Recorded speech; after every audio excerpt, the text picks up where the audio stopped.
Shut up and sit down.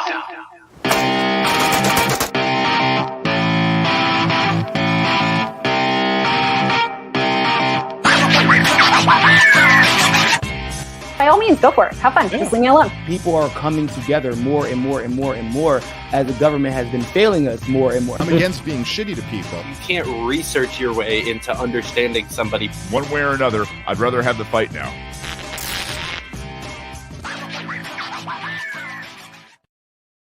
Hello, everyone. Welcome to the Fight for Liberty Live. I'm your host, David Fite, and today we are going to be talking to a fantastic activist and a great friend about how to produce high-quality podcasts, how to use social media effectively, and how to find your place in this ever-changing, drastically understaffed movement. But first, a word from our sponsors. As always, Nug of Knowledge Premium Cannabis is a great place to get CBD, CBG, or Delta-8 THC, like what I'm smoking on right here. All natural, legal, and libertarian owned and operated is the perfect place to get your weed if you are trying to fight the state and get high at the same time. So you go to nugofknowledge.com, use promo code F4L, as you can see right above me over there. That gets you 10% off your first purchase. Again, that's nugofknowledge.com, promo code F4L.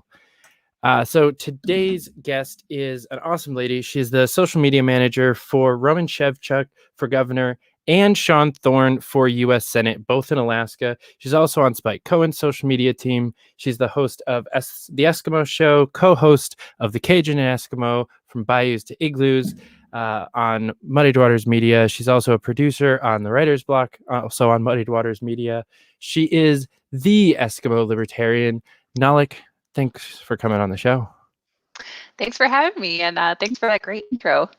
Yeah, I'm excited. I've known you since about the inception of your show, and definitely, I got to watch you and Cajun bond and then start doing a whole thing together, and we've yet to be on a show together for any reason. So I'm glad to finally fix that problem. For sure. I feel like we talk a bunch on Clubhouse and stuff like that, and it never even occurred to me when you're like, hey, you want to be on the show? I'm like, oh my gosh, we haven't even done that yet. Right.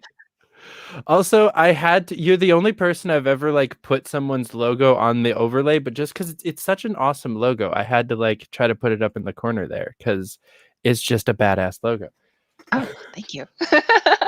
Yeah, I have my own little chubby one that looks like a South Park sort of guy. And then my friend Carla, who does Art by Carla, she made that badass one where I'm riding a narwhal, and I'm like, okay, that's really cool, actually. Yeah. Big fan. So I always like to start off the first question with some form of a testimonial of how you came to liberty. So I'm curious, when was the first time that you heard the word libertarian, and what was your reaction? Oh man, this was a couple of years ago when I kind of looked into starting a business, and I'd kind of heard about libertarianism, not necessarily the Libertarian Party, just libertarianism as a whole, the ideology. Mm-hmm. And I never quite understood it until I started looking into starting a business. And then I'm like, oh, wow, there's a lot of hurdles and hoops and fees and money being poured in that you have to do. And you haven't even gotten started, and it doesn't even help you in any way.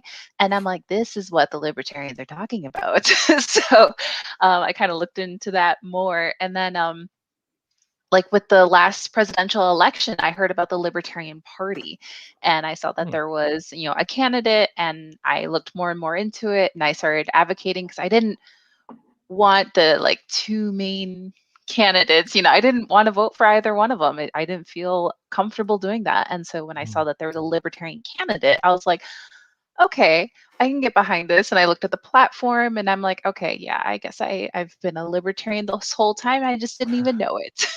Right. I feel like that's for the way that, I'm one of those people that thinks that that's the case for most people, that they just haven't heard that they are a libertarian. It's not that they need to be told how to be a libertarian. It's just that they need to be told that they already kind of are. And then they just need to be told that principle applies to more parts of their life than they might think. Because I feel like Exactly. we're all really libertarian on like 3 or 4 issues, and then there's ones that we're either ignorant on or we feel very strongly on, and so we have like a little bit of a statist opinion on, like, say, gun control, because you think that like guns are really dangerous and you don't really know better, and like you're like those kinds of opinions I can kind of understand if they're brainwashed into someone, which they have been for most of the country. Right? Uh, Public school for the win. right. That, which is another fun area that people don't realize libertarianism applies to if they don't actually know the full ideology and they're just like a closeted libertarian. So what made you want to create the Eskimo Libertarian as a brand, as a person? Yeah. So I wanted to promote, George Jorgensen, who was a libertarian candidate, and let folks know about it, and then kind of use some humor. I've done like meme pages before using like Alaskan humor. And so I just started up a new page. Just a bunch of Originally, posts about Usigs? just a few, not a whole bunch, just a couple. Let's be fair. Anyways, so I love winning people over with humor. I like to be that funny guy, but really I'm just like on par with the dorky dad at a barbecue. But anyways, so I started making memes to like drive home the point, because you only have so much time to get someone's attention on social media. And originally it was called Mama Jojo's Freedom Memes. And then as like the election was wrapping up, I'm like, well, I want to keep doing this. So I'll go with Eskimo Libertarian, because I had seen like there was like a redheaded libertarian and a bunch of others. And so I'm like, I'll go with the Eskimo one. I totally did not know about large ice structure references before that. And people told me about it afterwards. I'm like, no, that's not what it is. I'm actually an Eskimo. Like, oh, I didn't even think of that. I didn't know about this. Wait, so is the big igloo cultural appropriation? Is that like... I wouldn't call it cultural appropriation. I mean, I think it's based. Right. No, it. I don't know. It's really funny. I didn't know what the big igloo was until like recently too. So people were like, quiet penguin noises. I'm like, I don't know what's going on. We're a weird bunch.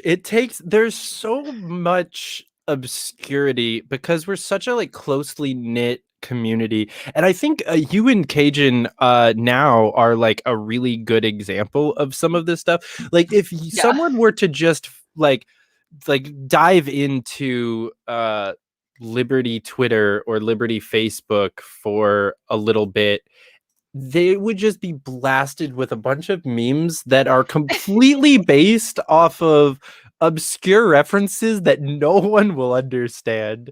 And it's like, because it's from like how many memes exist from a Clubhouse conversation that's not even recorded and findable online anymore? It's like right, you gotta like seafood or waffles and stuff, right. It's like, whoa, what? I went to Denny's with my sister and my mother about a month and a half ago. This was actually like a week before I had Spike on the show, and so I confessed to him live. But they like didn't understand why I was so adamant about like, no, I don't want to go to Denny's. And then I sat there and I wasn't all that hungry. It was like a really late lunch for me. So I was kind of like past the hungry stage and just in a bad mood instead. And I was like, I really want to fucking order the salmon. Like, I so badly wanted to get it just out of pure curiosity and hilarity. I was like, what else should I get at Denny's other than the wild Alaskan caught salmon? And to my point, anyone that's watching this who doesn't know Spike Cohen or his rant about Denny's salmon is completely lost right now, but that's fine. Exactly. Yes. Just to add to the point that you're making here. Hey. But so, and then what made you go from the page to the show? Why the podcast? Yeah, it was actually an idea I had been tossing around beforehand for a while, and I was really nervous. So a lot of folks don't know I'm actually much more introverted and have like social anxiety. And so like having these memes, it's like easy for me because I'm behind a keyboard and I have to look at anyone and no one has to look at me. No, but I've grown out of that. And I'm like, okay, I really need to work on public speaking and driving home these ideas because it's nice to have like something that's in a tweet or in a meme, but some of the stuff needs to be explained. And so I was like, the best way to do it is just do it. And so I started a podcast. There were a couple of issues I really wanted to put out there. For example, like the residential schools and Indian adoption program, eugenics in America, stuff like that.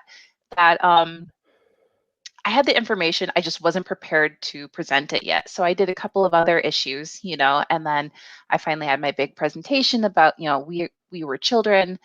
And since then, I've done a couple shows. I am going to be revamping that up and doing more individual shows. I kind of took a break for a little bit, helping out with getting other things, organized, and continue on with the Cajun and Eskimo show.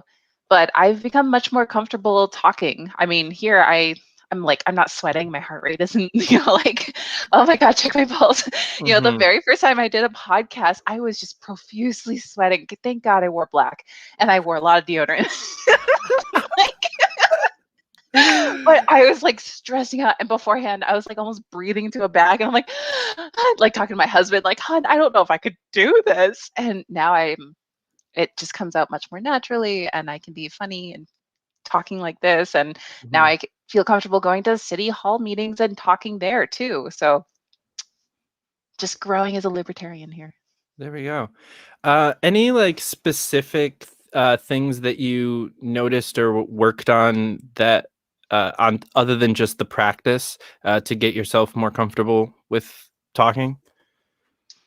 I do a lot of notes. I do a lot of background, making sure I really understand the subject. Because if I'm not confident that I know this subject, then I don't want to talk about it. But if I have just ample amount of notes, then I kind of have a guideline, and there's a lot of statistics I can reference. Then I can say how I feel about the statistics. I'm an engineer by trade, and so having these statistics to back up what I'm saying and also citing my sources makes me much more comfortable talking about it. Like I feel much more legitimate, not just like ranting like, oh, taxation and stuff. Then I don't like taxes. Like I actually go into the details about it. Right, which actually is something that I really love about your show and wanted to talk about in a couple more questions, but because you are one of the most like detailed and well put together shows that we have, I think, right now.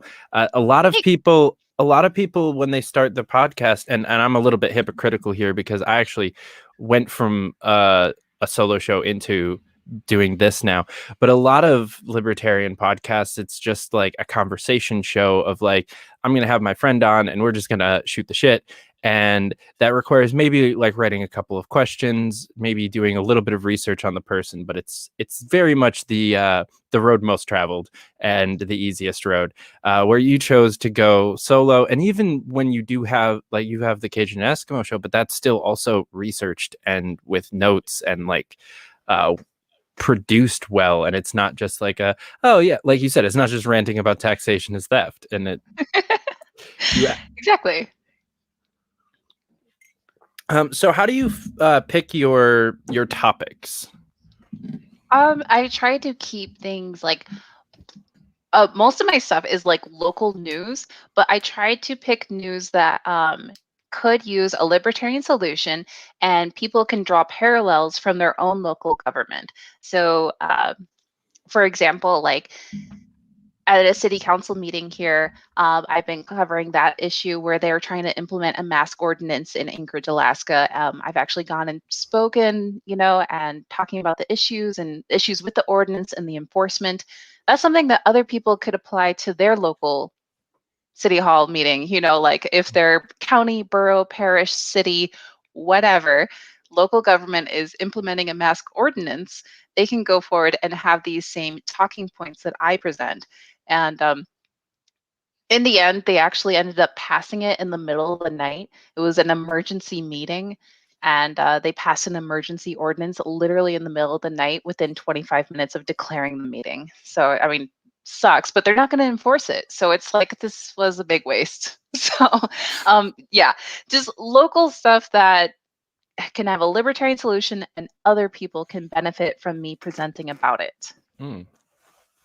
I like that. I like the other people benefiting, because that's we don't have a lot of tangible like training material Yeah. for the Libertarian Party, and like it's something that I've worked on a couple of different projects that were supposed to be solving that a little bit, and that's kind of a decent amount of what I like to think that my show can be for people. Anyone that wants to do a well-researched podcast or do any of the other things that we're going to talk about tonight, like can watch this and then listen to what you have to say and how they can get involved. But yeah, we're drastically lacking like the tangible like how to kind of stuff from the movement, and anybody that's providing that is doing a very good service.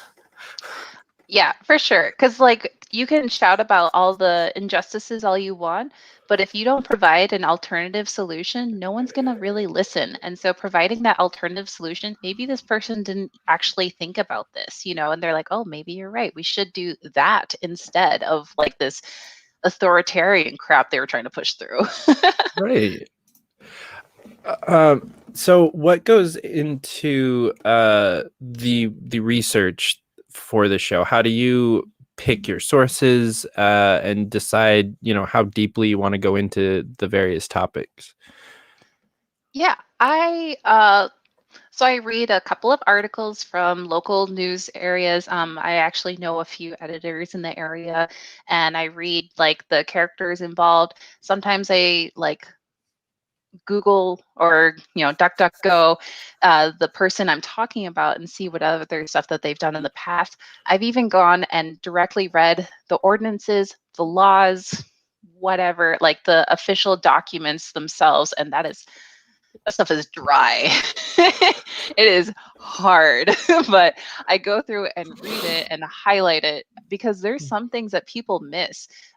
For example, like I was looking at the stuff that was happening in Manatee County, Florida, which, is as far away as you can get from Alaska, but whatever.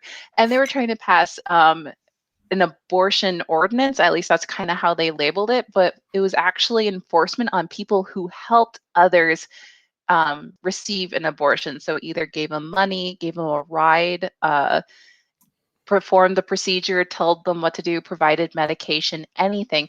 Those people would get fined, would go to prison.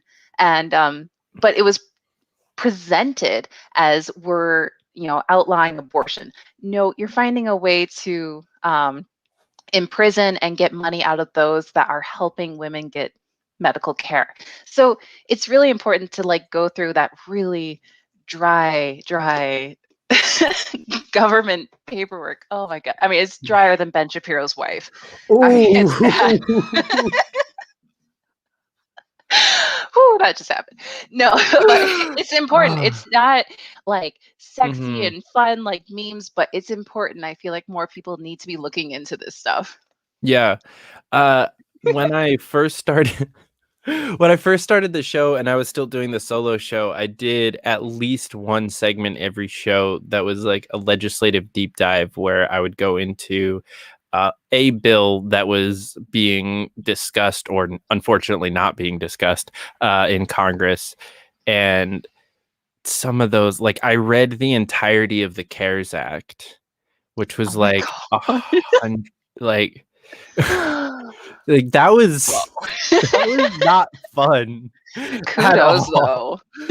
I much preferred doing the ones on the good bills, because those are all like 3 pages max. Like anything that Thomas Massey has written is like max 3 pages, and it's fantastic, easy to read. Rand Paul is a little bit of a blowhard, so he'll add just random shit into his bills. So they're more like 15 pages, but they're based, and they're so much more fun to talk about. But I did one, I think the best one that I did was on the Emmett Till Anti-Lynching Act, which Rand Paul got into a lot of trouble because he was pushing back against it, or so they said. He was really just offering an amendment that would clarify some shit. But that's another one that like is completely not what they were saying that it was. You know, it's called the Anti-Lynching Act. If you know what lynching is, it's kind of already illegal, right? Like we don't need to ban mass or like group murdering people or like group assault, like already illegal. Crazy. Most states, if it's for some kind of a hateful reason, it's even more illegal already. There's a couple states that don't have that stuff, but most of the states do. What this bill would have done, or actually does, I don't know how they'll ever be able to enforce it, but at this point, the conspiracy to intimidate someone based on their race, gender, or sexual orientation, or any of those lists of things. Again, the conspiracy to intimidate could be 20 years in prison. What? How do you prove that? No idea. But that's why Rand was pushing back against it, because he was like, hey, maybe we want to clarify that, like, you first of all, you have to actually like kind of do something, and also like it has to be like an actual like real crime, because this is ridiculous. Oh my god. But that's not going to be abused at all. No.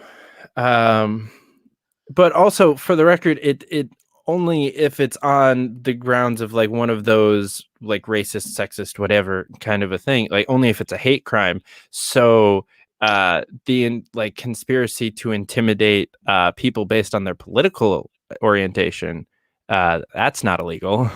Oh, wow. That's good. Right. We clarified that. Right. We can get like torn apart in society because we're radical, crazy people. But that's still very much okay. God, I hate the government. All right. So now you're on Muddied Waters Media with like Cajun and Spike and Matt Wright and everybody. Tell me a little bit about how you got onto that network and what it's like being on a network as opposed to just kind of doing your own thing on your own page. Yeah, so Cajun and I were talking on Clubhouse, and this is after we had like a big seafood meme war sort of thing that was just for fun. And we're like, well, what if we had like, I don't know, a Clubhouse show or a podcast, and Matt Wright happened to like be in the same room. And then so quickly he hopped out, texted Spike. It was like, hey, we're going to add Cajun and Eskimo onto Muddied Waters Media. You cool with that? And he was like, sure. Okay. It was like a one-word response. And then that's like how it happened. So they talked to Cajun. I had to hop off. So like I was doing something else. They talked to Cajun about it. And then Cajun like texted me and he's like, holy crap, they want us on Muddy Waters Media. And I'm like, you're shitting me. Like, no, they don't. And he's like, yeah. And yada, yada, we're going to have our own show on there. I'm like, wow. So we planned out a show, and I remember even being on a call with Matt, and I'm like, okay, do we have to say the same sponsors? Do you want us to do this? What sort of, what are the rules? Because this is your brand. He's like, I don't, just do whatever, man. And I'm like, you have to say no to something. Because I was like throwing stuff, right? You just say no. I'm like throwing ideas. I'm like, hey, do you mind if we do this? He's like, I don't really care. And like, do whatever, man. And I'm just like, this is your brand. Like, you got to tell me no. I'm having anxiety. I'm going to throw stuff out there. Hey, can we do lines of Coke like on the air or something? No. Yes. So we can do that on Free Speech Media. Ha. Sorry. You hear that, Matt? They're throwing their pitch out there. So we had our first show and it went well, and Matt liked it well enough, and I don't think he's watched too many shows after that. He's like, all right, they're doing well enough, I don't have to care. And that was probably a mistake on his part, but yeah, that's kind of how it is. And then now I kind of help with producing some of the stuff in the background, like doing a little bit of extra research on like their guests and helping with getting some background knowledge about each guest. I mainly do it for Matt Wright, every once in a while for Spike Cohen to help out Brian Lambert, because that poor man is just like drowning in work. So I asked him to come on the show and he's dodging me so hard. And I know that he doesn't do podcasts, but I was like, I promise you, I will keep it short and I'll keep it on topic. We're going to talk just about work stuff. We're not going to talk about any kind of philosophy. Like I won't let you rant. Like, just come on my show, because he does so much work, and it's a role that not a lot of people in the party have or know that exists. And a very big chunk of what I want to talk about tonight is you stepping into that role of producing, and that kind of like we have a lot of need for helpers in the party, and we have a lot of people in the party that are great helpers, but they don't have a person to help. And not a lot of people have found that pairing where like Spike and Brian work amazingly well together, and then add Caitlin into that mix as well. Like, they have a great team, and now with you on there as well, with helping out with Matt's show, like, they're able to do a lot more. That there's so many podcasters in our circle that I'm sure would kill for someone to help them find guests. And there's probably a bunch of people that we know that would be great at doing that, but the connections just haven't been made. So I first want, what kind of things have you been doing so far since, for Matt and Spike? And I'll ask more questions after. Okay. Yeah, no problem. So like, I don't book the guests myself. That's more of Brian, and that's kind of working with Spike's schedule, like because he's traveling all over the country, and they try to keep it relevant and help build up the main events for the weekend and stuff like that. So what I do is I look at the person. So for example, Anna Johnson, who is the state chair for Washington State.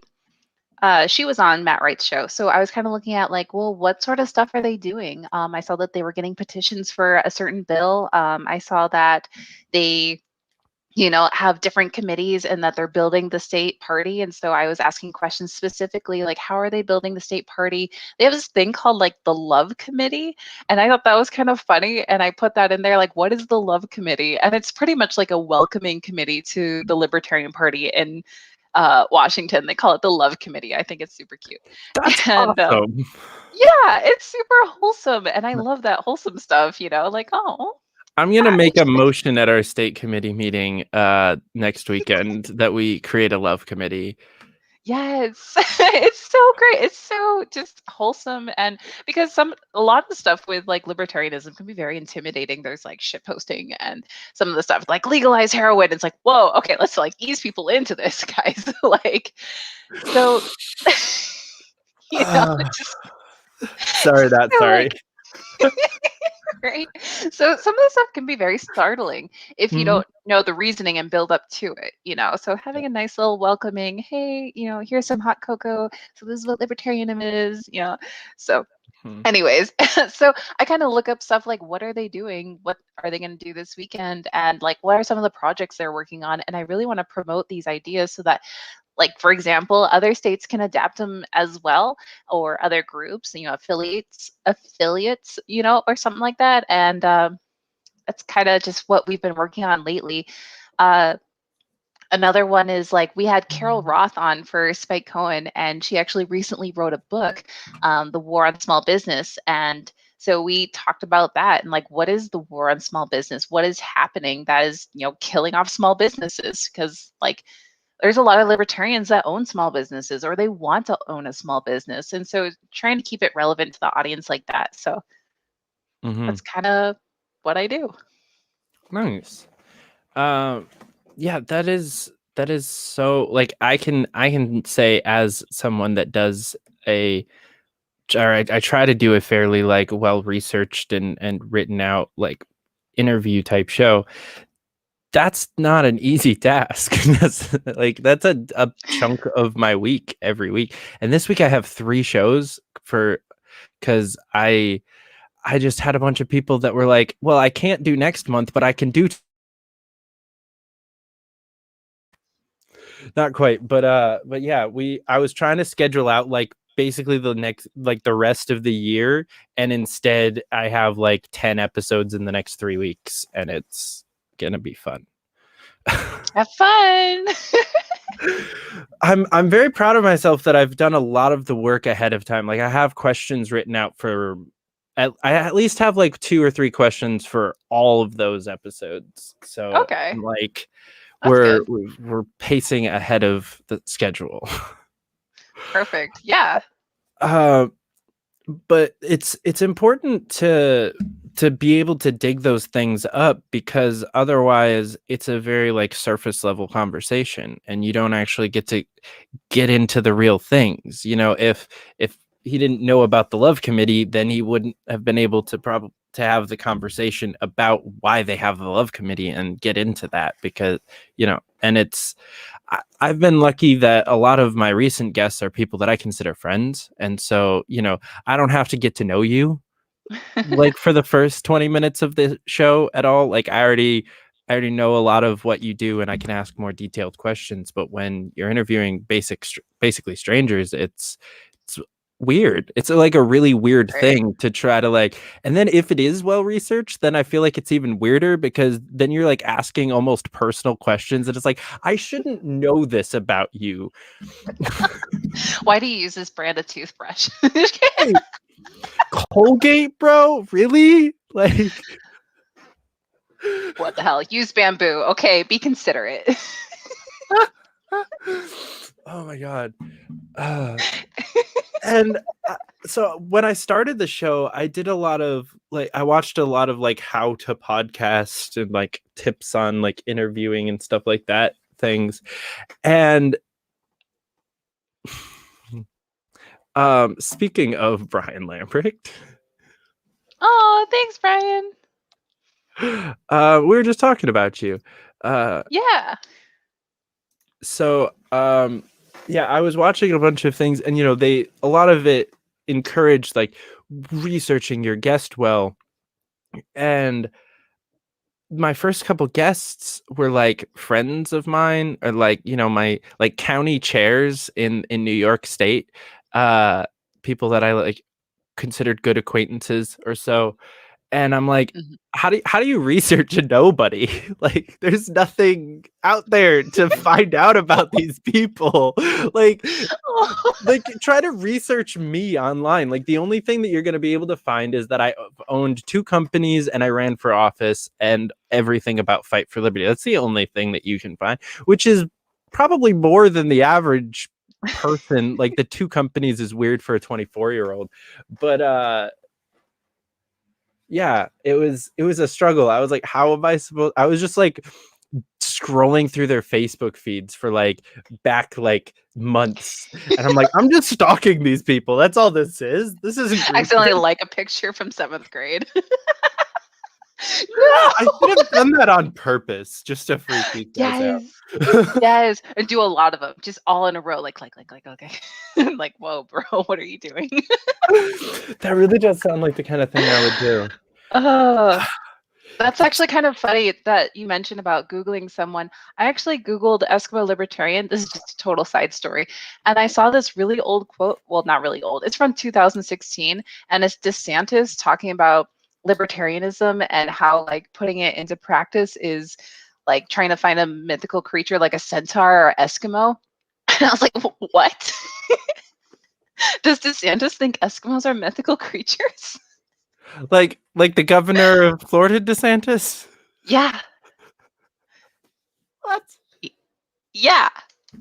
No Yes. joke. I found that while looking it up, Eskimo Libertarian, there's a quote from like 2016, DeSantis talking about Eskimos being mythical creatures and like putting libertarianism into practice is like finding a mythical creature. And I'm just like, what?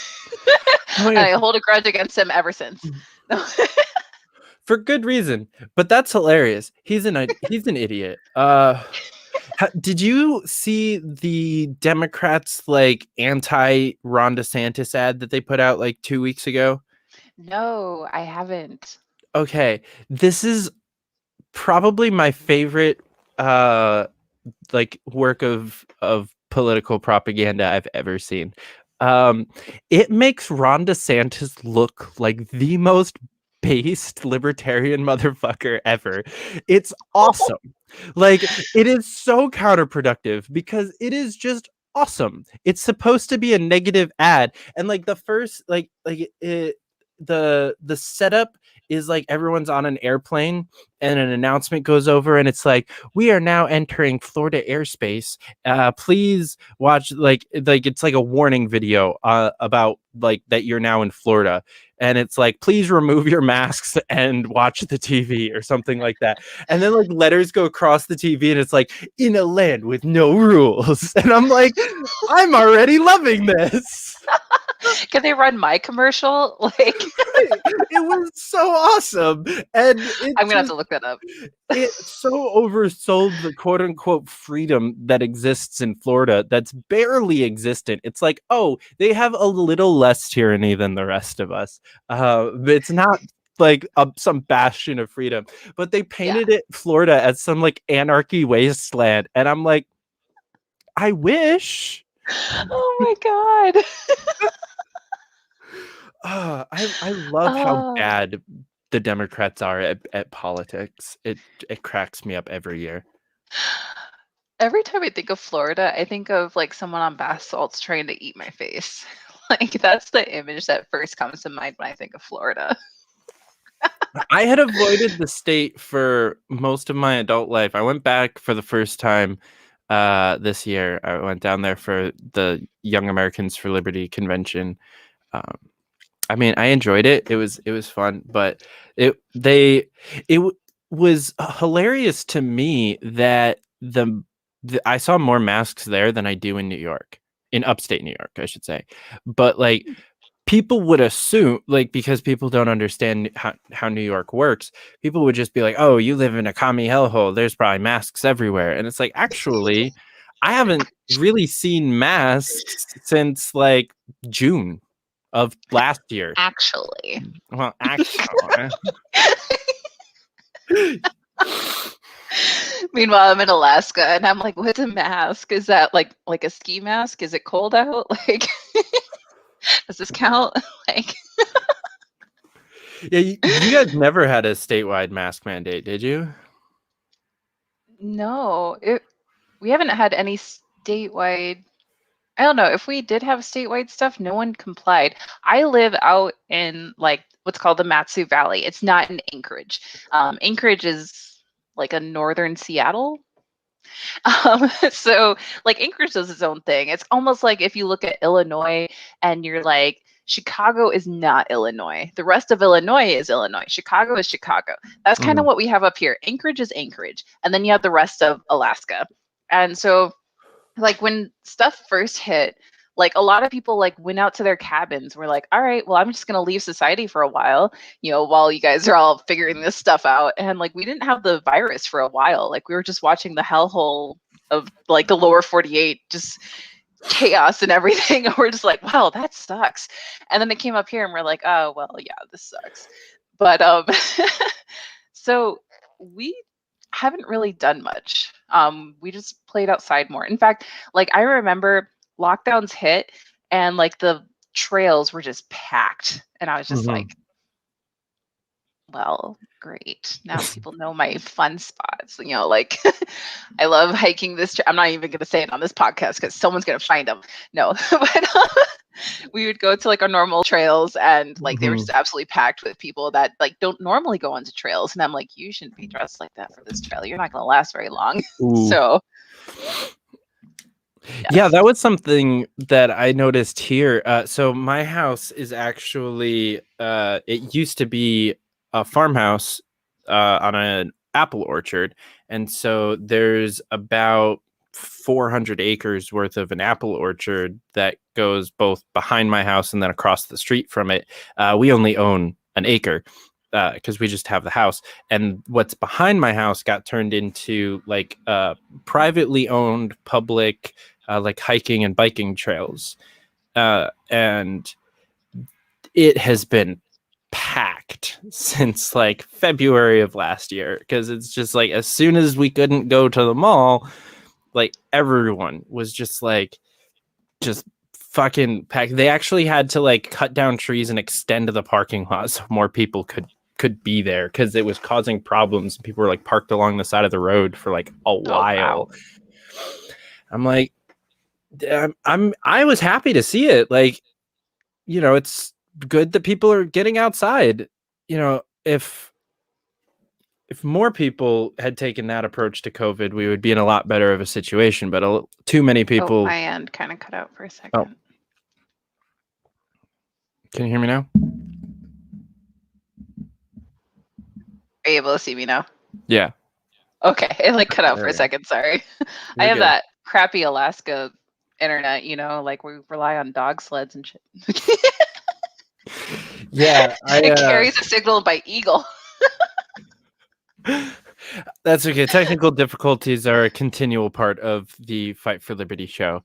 It'll just always be the case. And I'm not on muddied waters, but my internet acts like I am. Oh, I felt that. So actually back to muddied waters. We were talking a little bit about like the difference between being on a network and doing your own thing. How do you see the like conglomeration of resources into the network? Like, how has that impacted positively? Like your following? Have you, or like just what you're able to do? And I just like sell being on a network to me. Yeah. It's kind of nice because sometimes we can do collaborations, like this thing that we're going to be doing. If you pay a certain amount, I actually don't know what the amount is, but if you pay a certain amount a month, you'll be able to join us on a Zoom call, and it'll be all 5 of us. So it's like Spike, Matt, me, Cajun, and Jason Lyon, and kind of whenever we do collaboration type stuff, it can be fun. We also did like that Jeopardy night that one night to raise money. That was fun. And I we actually watched constantly that. That was reference. fun. Yeah, it was a lot of fun. I just remember like I lost my round and I started drinking straight from the bottle because I was like, well, that sucked. How did you lose Jeopardy? I have to ask, like, out of that group, like, you should have won everything. Like, those guys are morons. Okay, well, we also had oh man, who did we have? Well, Spike's really smart actually. And then Jack Casey is surprisingly smart. And then Tony from New York. Is he your state chair? Tony Vice Grazio? chair. Vice chair. He is smart. incredibly smart. He I was is like, weirdly wow. smart on a lot of things that no one should know about. Yeah. And I guess he was on like Who Wants to Be a Millionaire as well. And like, yeah, crazy smart guy. Yeah. So back in the day, he was on Who Wants to Be a Millionaire. So I'm like, well, I have to go find that episode. yeah. So that's a thing. And I mean, this is like a old episode. Like Regis was still co-host. I hope he's like still has like an afro or something. I'm gonna right, exactly. And so it was a lot of fun. I didn't do too bad, but I lost by a little bit. I didn't know the final Jeopardy, and so I just put down what is Aleppo. Because I'm like, I have no idea. I'm not even going to get close. Let's go for that humor factor. Boom. Nice. Yeah. But being on a network, it's kind of nice because we reference each other every so often, and we build each other up. So like people will be watching us on Friday and I'll be like, don't forget Monday, like Bearded Truth is going to be with like Natalie Bruno or something like that. And we kind of build each other up, reference each other. We build off of each other's stories. There's been times where like Matt and Spike talk like briefly about a story and what's going on, and I go into depth on my show with Cajun about the history of that bill, how it came to be, and how it's affected people since then. So like there's the Jones Act that was in like early 1900s, and how it's affected people like myself who live in Alaska, which people in like Alaska, Hawaii, Guam, wherever, are highly affected by the Jones Act. I mean, people across the US are, but we're especially affected. Right. So, and a lot of people don't realize that Hawaii and Alaska are on that list. Yeah. They forget about us. Yeah. Because y'all are states. Like, you shouldn't be. Like, it just doesn't make sense. Logic, even if you try to apply logic to a law, which is never gonna end well. Yeah. Yeah, for sure. And people don't realize how large Alaska is too. I mean, we're 2/3 the size of the continuous 48 states. So we're massive, and we could be our own country. Man, and we're ruled, and 60% of our land is federal. So we're mostly ruled by DC, who is over 3,000 miles away. I feel like y'all would have the best chance of seceding successfully. Yes. Y'all in Hawaii. I think Hawaii is likely to succeed at seceding. That's a tongue twister. Because they're the ones with the best legal argument to it. Them in Texas have its Texas has it specifically like written into their constitution that they can leave whatever time. That's why they're still a republic or whatever. But Hawaii was just stolen. Like, we shouldn't even like own Hawaii. Like, this is bullshit that it's a state. And so they actually have like a nice legal argument to why they shouldn't be a state. But y'all would actually survive the best because you don't need us at all. Right. We actually, like, what's interesting about our economy. So California brags about its economy, saying it's like the 6th best in the world. However, they have treaties with Alaska. So like, we don't refine our own oil. We have to send our crude oil down to like California and Oregon, wherever, down to the lower 48. They refine it for us, and then they ship it back to us. That's why oil is so expensive up here. Like, getting gas, it's like ridiculously expensive. We don't refine it because we made a treaty with California to help boost their economy. That's ridiculous. Yeah, so there's stuff like that where it's like, if we were in charge of our own economy and didn't have these stupid ties, I mean, we would just be fine. Like, I mean, we'd be more than fine. And we would just be like Canada's little brother or something. Do you think people in Alaska would consider joining Canada? No, we're very, I think we have a really good argument for being one of the most libertarian states, at least libertarian minded. We even had the most percentage of people vote libertarian in the last presidential election. And we have plenty of libertarian candidates coming up in the next election in 2022. So they see what happens in Canada and they're like, I don't want any part of that. There's plenty of stuff in Canada that we're like, especially like their gun laws and stuff. We are highly reliant on guns to stay alive up here. I mean, where there's like open carry and stuff, because there's big fuzzy monsters out there that can eat you. So even on your way to your car. So is all of Canada bad on guns though? Because I feel like the culture has to be fairly similar in northern Canada of like the wilderness. I feel like guns would be just as necessary there.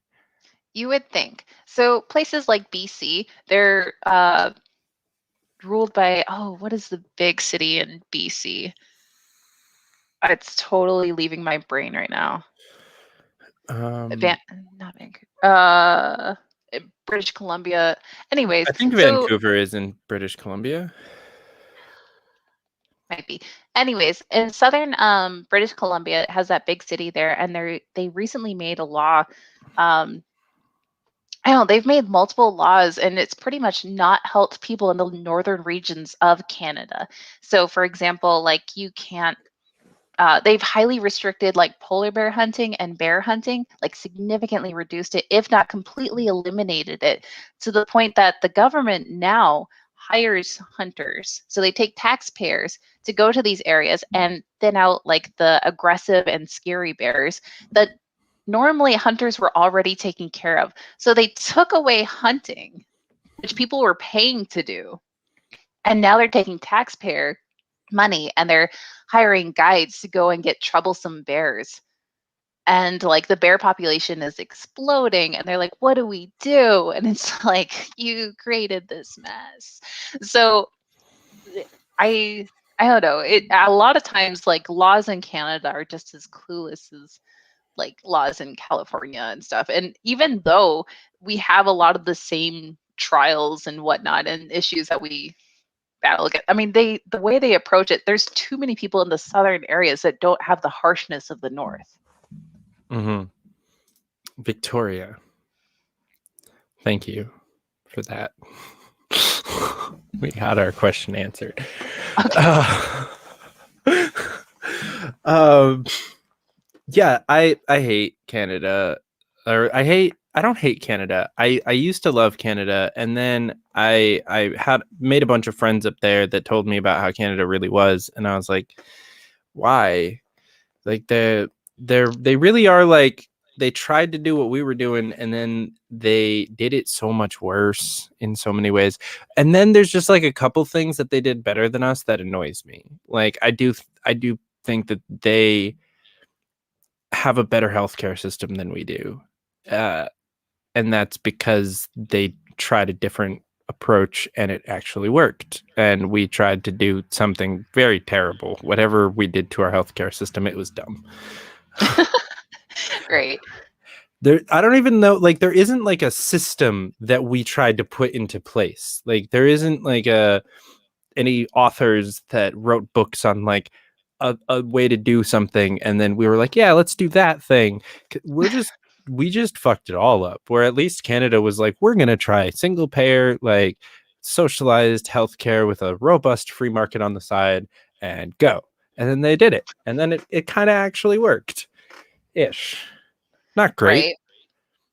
Right. Meanwhile, in like the 70s, we implemented like certificate of need laws across the states, and then also states don't recognize medical licenses from other states, and so it's actually a hassle to have cross-state medical care and whatnot, and it's just a total nightmare. And that's actually something I've been contacting my legislators about to help up here, because there aren't a lot of specialists up here in Alaska, so we have to travel to like Seattle or down to California, and it's like, why don't we just have telemedicine?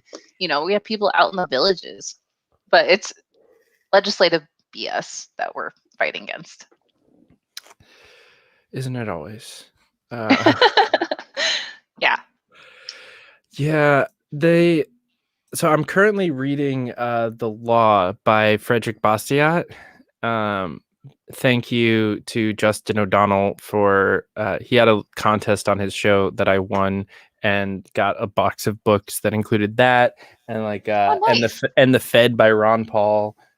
His book Sell Liberty is a couple. There was like 5 or 6 books and a really cool magic card that's The Anarchist, and I'm like, and as a nerd, I really appreciated that. So that's in like a cool dragon sleeve, and is now a bookmark that I'm using to read The Law by Frederick Bastiat.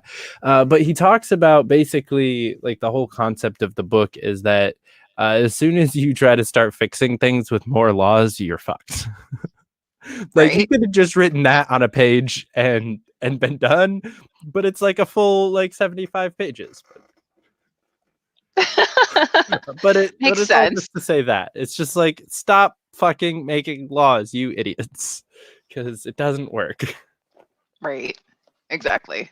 And that's kind of the approach I take when I go to like city hall meetings, and it's like, why don't we just remove micromanagement that's causing this problem? And I try to show them the micromanagement. That's what I did when I went to Anchorage. You know, it's like, you can't just create more laws. And someone else agrees with me that you can't just create more laws to fix something. Like, let's see what laws led to this. Right. Yeah, it's actually a great read. I would highly encourage it because it lays out a lot of the arguments well. In like he basically it's a whole book of him like basically arguing with himself where he's like, oh, but one might say blah blah blah blah blah. Well, they are wrong because blah blah blah. And it's It's a it was great written. book review.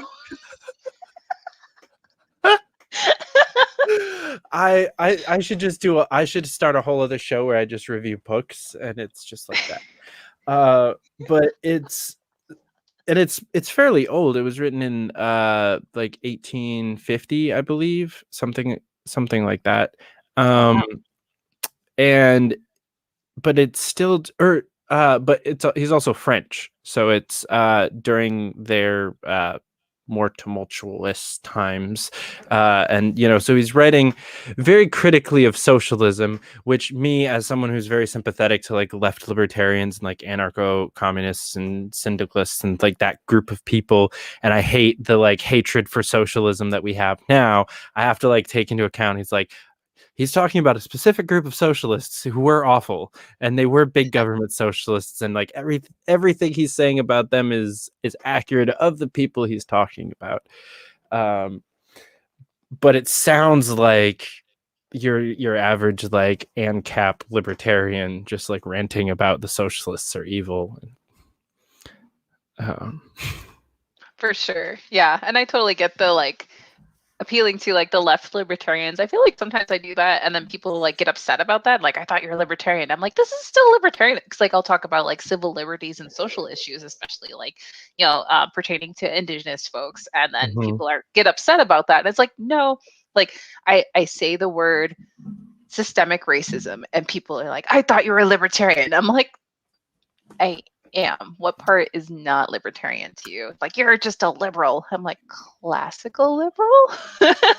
Right. So yeah, it's really sad that term has been like soiled in some regards, but like I'll still use it because it's accurate, and I'll bring up stuff like that. And so I totally get the whole like appealing to also left libertarians, which yeah.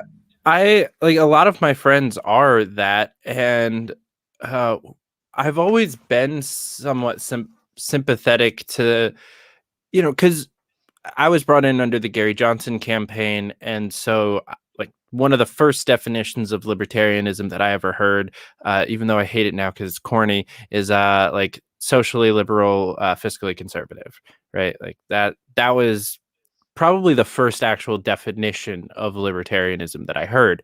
So I was like, okay, socially liberal, that I agree with that also. So we should be talking, like it was said such in conjunction with each other that I'm like, you would assume that we care about those two things equally. And then I joined the party and I met a bunch of other libertarians and they're like, oh yeah, that socially liberal thing, that's just like a really minor thing. It's really just the fiscally conservative that we care about. And that was really disheartening in the beginning. And then I ended up going and working for a Democrat instead. And then I brought a solid 2/3 of that Democratic campaign into the Libertarian Party with the help of friends like Reed Coverdale. And then I've spent the last year listening to people tell me that, oh, we can't outreach to the left. That'll never work.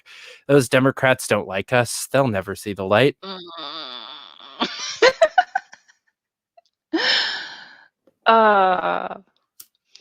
Yeah, I try to like, I don't know, it sounds weird, but I try to like make it cool because like these are actual real issues, guys, of government suppression, and I try to show them how it's libertarian, and like people get it and they're like, I still don't like the term. And it's like, well, it's correct. Like, I could call it something else if you like, but this is still a real issue, the context of it.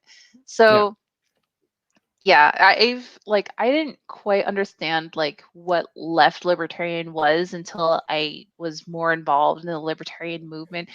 A lot of like the the labels and stuff. I still don't like fully understand. And then people have different labels for different things too, you know. So it may mean something for someone, but it doesn't mean the same thing for someone else. So I just am against all government oppression. Is that really so hard to like like promote?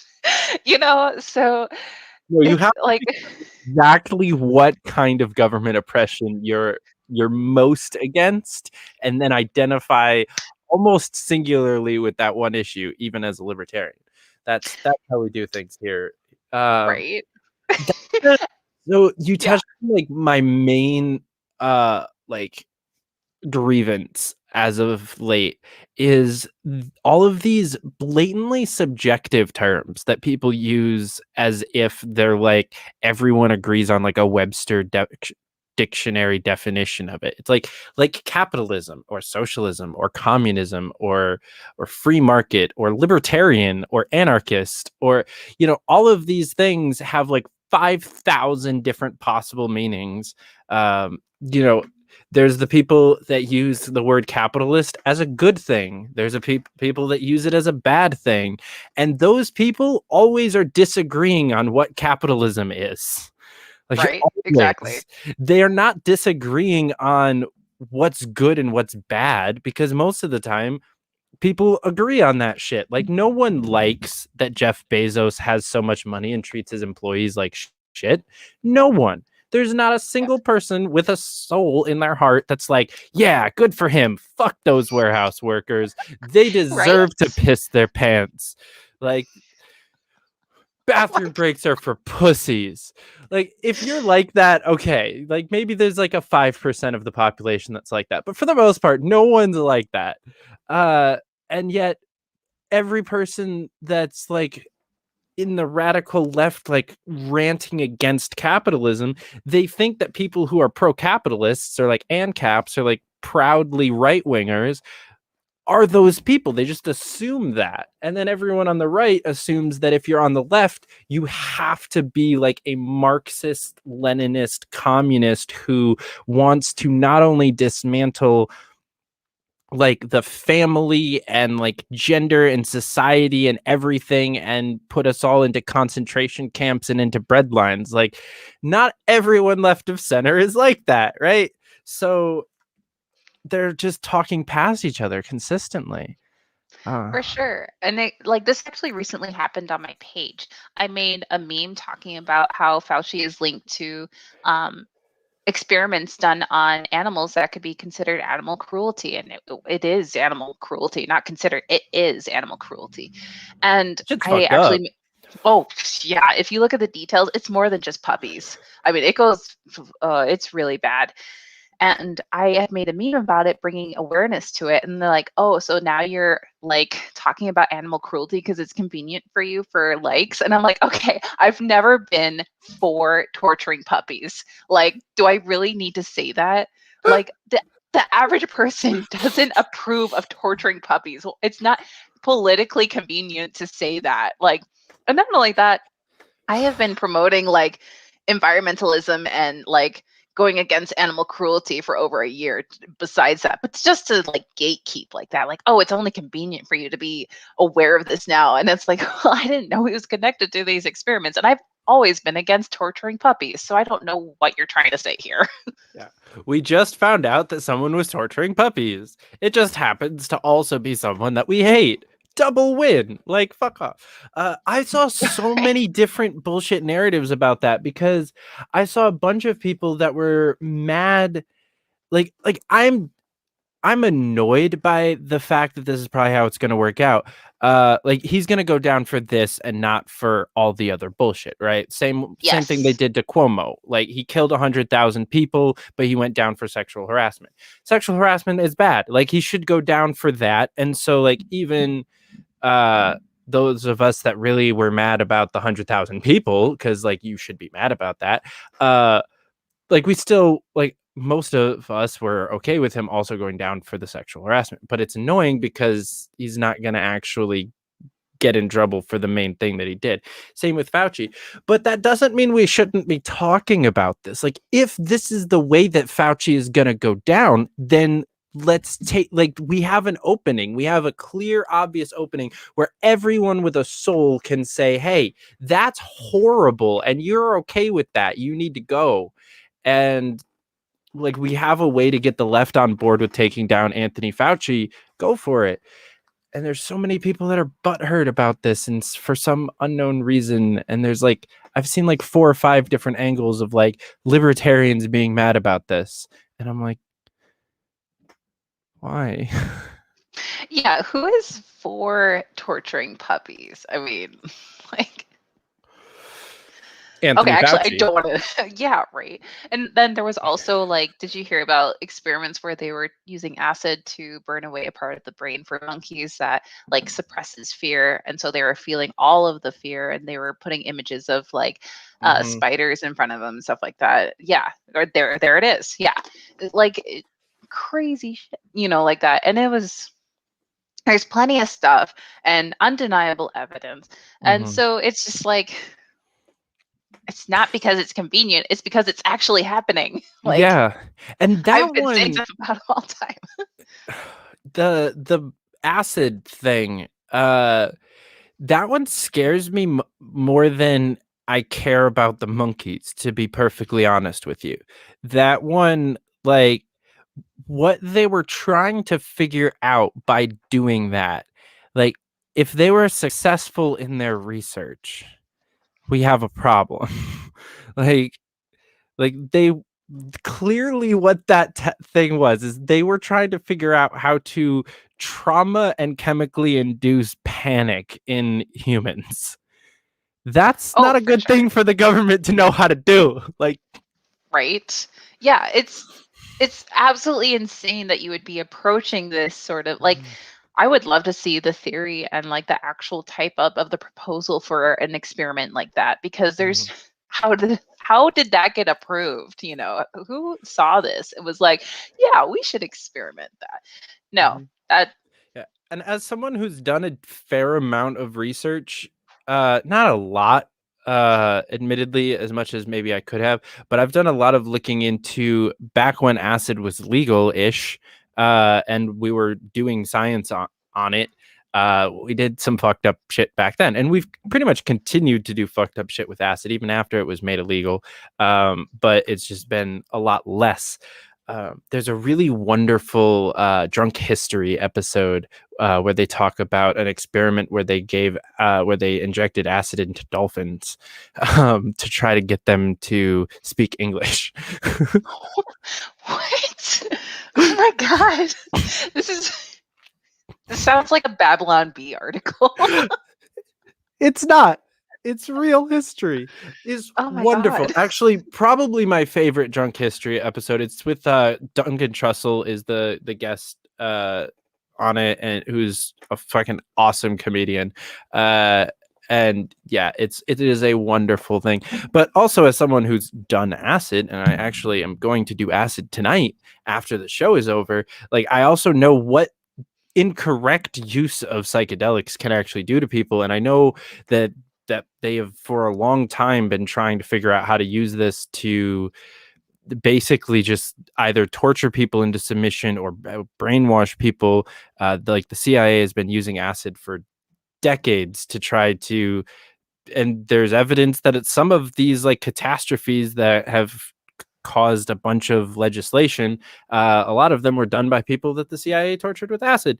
But that's not something that we're allowed to talk about without getting pulled down from YouTube. Holy shit. Yeah. Before anyone says anything, yes, I'm against that too. Yeah, I'm against torture. It's not because it's politically convenient. I'm just going to say it on the record. I'm against that too. For now. Like, not for now, forever. Forever. No, just for torture. Now. Well, I mean, I guess maybe if it was Fauci, then I might be for torture. Yeah. Can we like burn some of his brain with acid and then like stick him in a thing with sand fleas? I think that's justifiable. I mean, and then also like wood chipper sort of stories. I mean, yeah. But that's way too quick. Way too quick. Oh man. I'm gonna get pulled down. Actually, speaking of which, that's one more thing that I did want to talk about, because so you have a really sizable following, especially for a fairly new page. But most of your following is on Facebook, right? Yeah. So how are you? Do you have any like backup plans or like precautionary measures that you take to not get zucked? So I actually have been in the past, and I did the appeal thing and it worked and I got my page back. It's crazy. One of those very rare instances I got my page back. And um the thing is, though, it was like, oh, if you agree to have this back, we need to take down all the content that went against our community guidelines. And I was like, okay, clicked okay. All of my posts were gone, all of them. The only thing left was my profile pic and my cover photo. All of my memes, all of my posts, everything was gone. And I was like, oh, that's what went against the community guidelines. Everything. Everything. And so like since then I've gotten warnings and shadow bans, but I haven't been like full blown like nuked off the face of the earth. So most of my stuff is actually pretty PG for the most part. There have been times I've kind of pushed it, but it's mostly family friendly, wholesome. Even like, well, with my podcast, it's, I think because the most gruesome one, when I talk about residential schools and the Indian adoption program, it's a social issue and it's promoting like stuff that has happened to Indigenous people. It doesn't like go against the guidelines necessarily. It's, I mean, yeah, it's political, but I might have leeway because it's an Indigenous issue. I don't know how it exactly works, but You're playing their game by being a minority and talking about minority issues. They can't take you down for that. Like that plays into their narrative. They're not going to stop you from talking about that. Democrats like that issue too. Exactly. So that's the most gruesome episode. The other ones haven't been like very intense, So, and then I've also talked about environmental issues too, and that's something that like you can't quite take it down. I watched your episode on Six Grandfathers today. Yeah. I knew probably about 80% of that, just because I'm a nerd. But I thought I knew everything there was to know about Mount Rushmore, and like I've been there and I like studied it before we went and I've studied it after we went, and you taught me things about Mount Rushmore and I was like, wow, I wasn't expecting that. I just clicked on a thing called Six Grandfathers. I was expecting it to be about how you have six grandfathers. Yeah, no, I remember that episode, and if I had time, I would have talked more about Crazy Horse. I've actually been to Crazy Horse. I like drove past Mount Rushmore, and I was like, screw that. Went to Crazy Horse instead, and spent a lot more time there. Nice.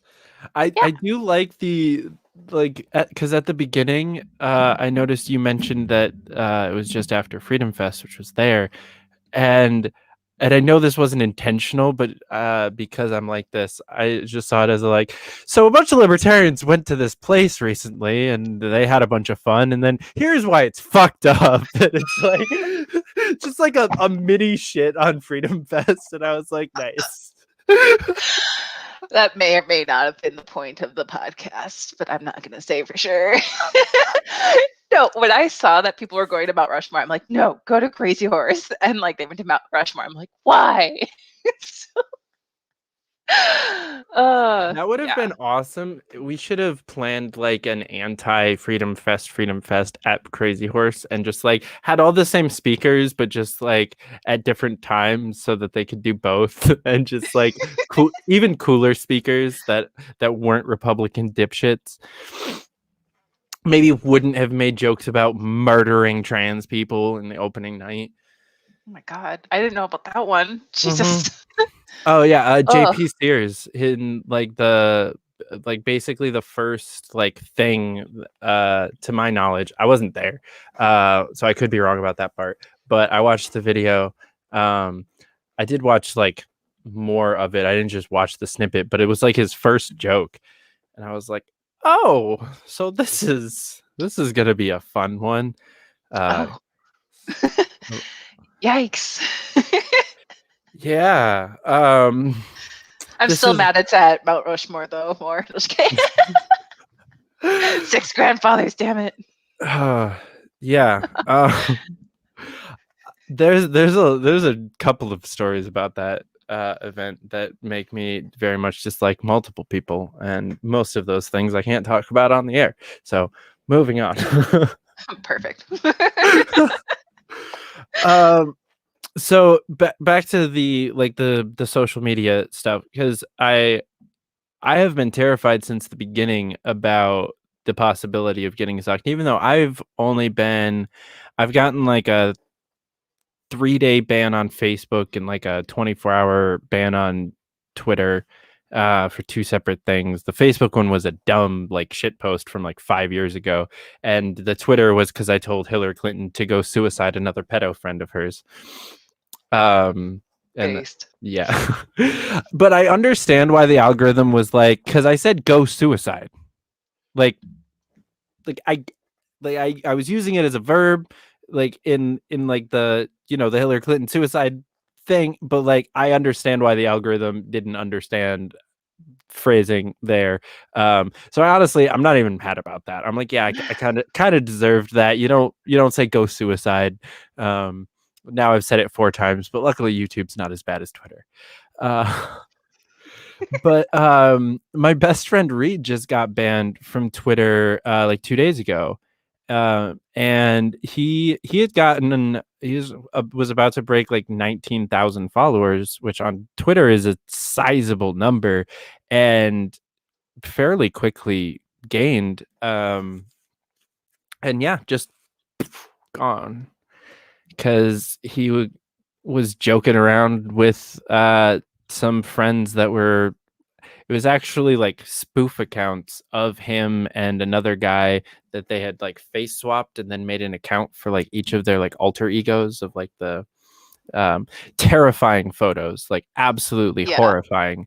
Those face swaps are not good. But yeah, just joking around. And he threatened to shoot them if they got within like 10 feet of his truck, and that's violent, and boom, just gone. Yikes. Yeah, I have actually made sure that I'm on multiple other social medias. So like I am on Facebook and that's my biggest following, but I'm also on like Instagram, MeWe, Twitter. I started up a TikTok and I'm kind of like looking into that. I also have Float. I'm trying to think what else I'm on. YouTube. I just kind of branched out to multiple different platforms. And so like when Facebook is or any of them are deleted, I mean, there's the other ones as well. I'm not going to lose everything like that first time. Mm-hmm. So that's good. Yeah, so this is streaming on Float, but I don't use it really at all. I pretty much just stream onto it, and it's not even my account. I stream to the Free Speech Media Float, which also doesn't get used because no one else on the network uses it. I wish that I used it more. I'm like, because we talk a lot about these things, and I'm expressing my concern about getting removed, but I'm not doing what you're doing. Like I have I have a Facebook and Instagram and a Twitter, which are all owned basically by the same group of people, and they will all take me down at the same time if I say the wrong thing.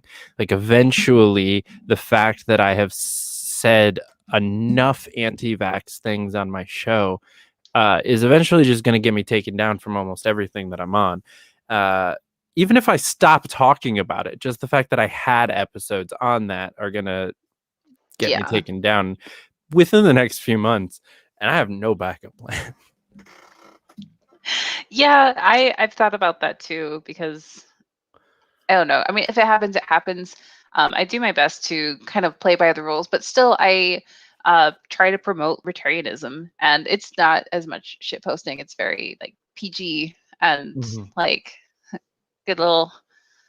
I don't know how to describe it, but I don't know. I find What do it you funny that how well you do that with your brand, because like I've watched people meet you on Clubhouse and they think that you're wholesome and adorable and innocent, I am and then wholesome and adorable.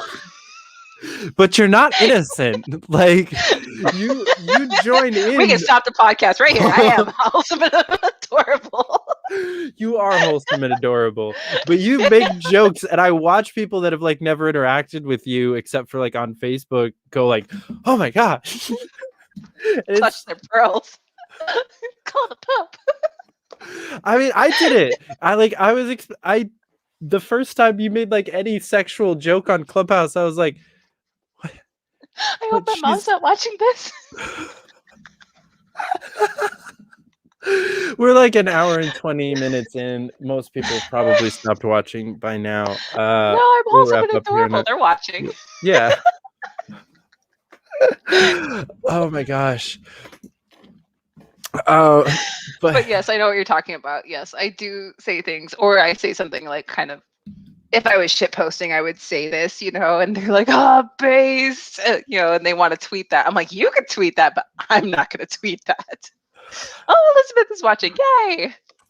Well, Liz knows that you're wholesome and adorable for sure. Also, I want to scroll back because we stayed in conversation, but Liz commented this earlier that they finished raising the $3,000 for her friend's lawyer, which is an awesome thing. If you guys don't know about what's going on, go to Liz's page and read up on it, or Spike's page or mine. I think most people have posted about this, and they're fighting the good fight.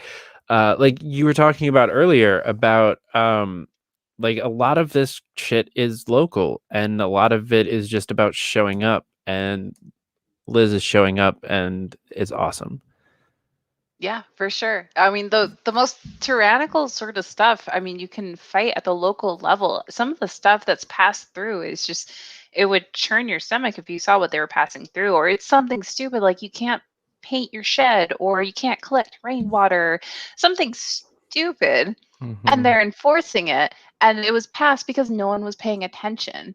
And so that's why I really emphasize with folks of looking at local government and what they're doing, because they can pass the craziest stuff, but people would rather yell at Biden or something, like something he said, like, haha, he said something stupid, and it's I'm waiting for him to say, "Let's go, Brandon," because it's got to happen. Because there's no way he actually understands what that means. I guarantee he doesn't know that when someone says, "Let's go, Brandon," they mean fuck Joe Biden. And he's going to be like, "I'm going to be hip and cool like everyone else," and say it live on TV, and they're not going to be able to edit it, and it's going to be great. Did you see the article that said that the White House was not aware of the fuck Joe Biden or the "Let's go, Brandon" chants? Someone from the White House said that their whole team was not aware of these chants going on. It was just recently, like within the last 24 hours, this article came out. And I'm like, okay. That's my point. Like I hope that's still the case, because I really want him to do this. It's gonna make my day when it happens, and I'm very easily amused by shit. But to your point, like I think probably one of my absolute favorite, like way overshared libertarian memes is, it's like what people think libertarians want or are, and it's like a picture of like Mad Max or some other shit like that, and it's like what libertarians are actually like, and it's this like chubby farmer dude at a town board meeting like, "Why can't I paint my own shed?" Right? Exactly. Like, this stuff is so much simpler than we make it out to be sometimes. Like we try to make it like this whole big thing, and I'm guilty of this as much as anybody else. Like I'm an anarchist, like I want to tear the whole system down, but maybe while we're doing that, like let's let people paint their own sheds. Can we at least agree on that? Exactly. And like I think I even made a tweet in a post yesterday, like, what was it? Sex is great and all, but have you ever testified against anarchy and promoted libertarian solution at the local level or for your community? And I was just like, I saw that. there you go. That's my least wholesome joke this week. She said sex, guys. Oh God. You're not supposed to enjoy that.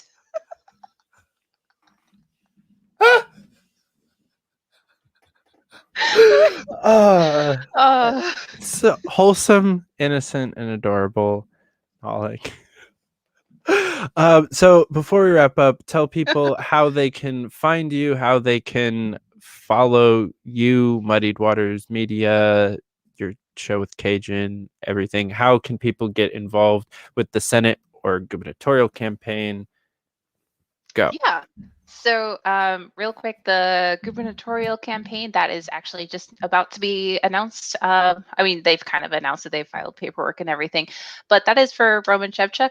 Once they have their website up and going, it'll be romanforak.com, and they will have their their social media presence will be launched really soon. Actually, I've been working with them on that. So that is for our gubernatorial race up here for a libertarian candidate. And then there's also Sean Thorne. So his website is pickshawn.com, and he is our U.S. Senate candidate that's running up here in the Libertarian Party. He's running up against Lisa Murkowski. So a lot of folks know her as one of the biggest rhinos to ever walk the face of the earth. And I've actually been tempted to make a meme talking about like save the rhinos and then have a picture of her and be like, not those rhinos. And so anyways, yeah, so Sean Thorne, that's Pick Sean. If you look on social media, like on Facebook, he's on there, and he posts about issues at the federal level, and you can go ahead and share away and also like donate to his campaign. In terms of Eskimo Libertarian, just look up Eskimo Libertarian. It is on Facebook, Instagram, Twitter, MeWe. I got a TikTok now. I'm on Float, YouTube. And then there's Muddy Waters Media. That is also on Facebook, Instagram, Float, Twitter.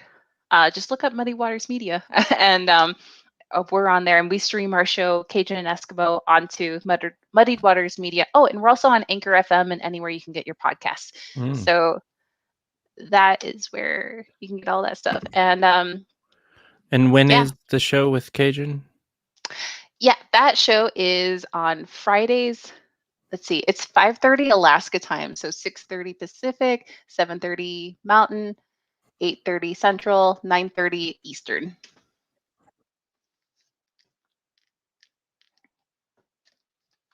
So that's when those are. I think we're cutting out here.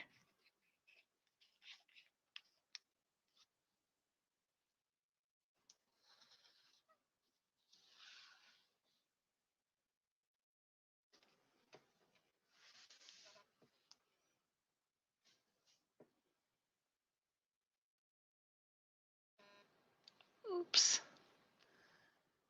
I think it's all cut out.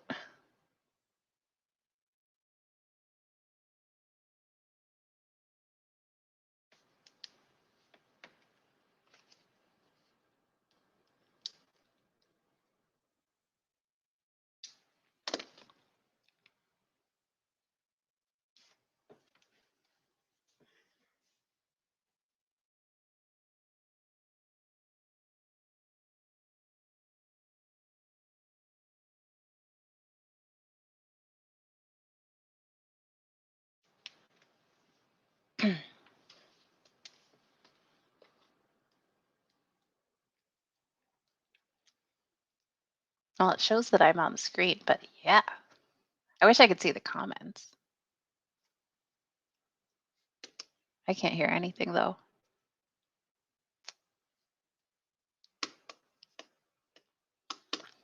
There we go. Well, I hate technology. Oh, okay, you're back. Hi. Oh, I'm back. There we go. Yeah, I think both of our internets just crashed almost simultaneously because you went out and then I went out and then Oh. you came back and then I came back. Gotta love Oh. tech. Um, what I was trying to tell you guys is that I cannot speak highly enough of Cajun and Eskimo and everybody else at Muddied Waters. So go check out all of their stuff.